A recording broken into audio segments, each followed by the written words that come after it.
મિત્રો, દેશી વિલોગમાં આપણું સ્વાગત છે. શેણના કુંડા, પાણીનું કુંડું. અત્યારે ચોમાસાની સિઝન ચાલુ હોય એટલે ચકલા આગા પાછા કાંઈ બહુ રહી શકે નહીં.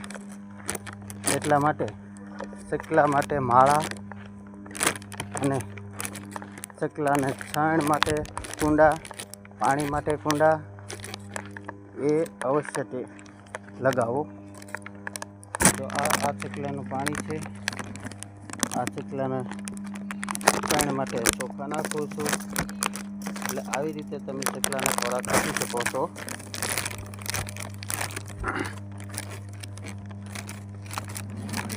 અને જે પક્ષી પ્રેમી હોય ને એને આ ખાસ પ્રેમી એટલે કે પક્ષીઓ માટે જે પ્રેમ કે એને આપણા ધંધો હોય કે નોકરી હોય કે ગમે એ કામ હોય એમાંથી અમુક ટકા ભાગ પશુ પક્ષી કે કૂતરા માટે કાઢવો જરૂરી છે. એના ભાગમાં આપણને ડબલ મળી રહે છે. બરાબર? એટલે આ રીતે તમે પછી તો અહીંયા મેં માળો ટીંગાડ્યો છે પાછો. અહીંયા પક્ષીને રહેવા માટે માળો, અહીંયા છણ ને આ પાણીનું કુંડું.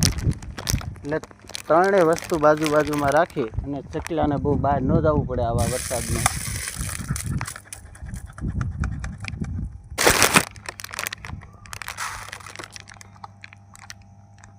અને ચકલાને અહીંયા પૂરતો ખોરાક મળી રહે.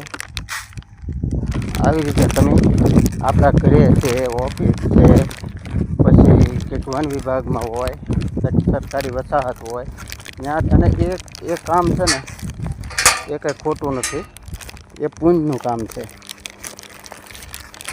ચકલાને સારો નીરવો. જો આ આપણા ઠેંગારિયા જોયું. આને મારે દરરોજ ભાત કે ખીચડી બનાવી અને દેવું પડે. જોયું જો કેટલા છે. એટલે આવી રીતે તમે જો એક માળો અહીંયા નાખ્યો છે અમે. આજનું ન કરી શકો તો હાલે, પણ આવી રીતે તમે છે ને ચકલાને છાણ નાખી શકો છો. પછી કીડીઓને કીડિયારું પૂરી શકો છો. આવી રીતે તમે પુણ્યનું કામ કરી શકો.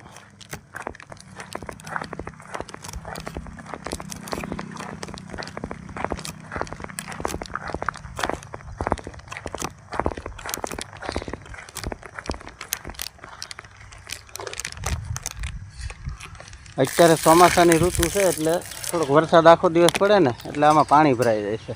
એટલે છણ છે ને થોડી નાખું છું. કાલે પાછી નાખી દઈશ, કાલ પરમ દિવસે. નકર શું છે આમ પાણી ભરાઈ જાય એટલે ચોખાને બાજરો ને એવું બધું પલળી જાય છે. અને જો આમાં પાણી પીર્યું છે.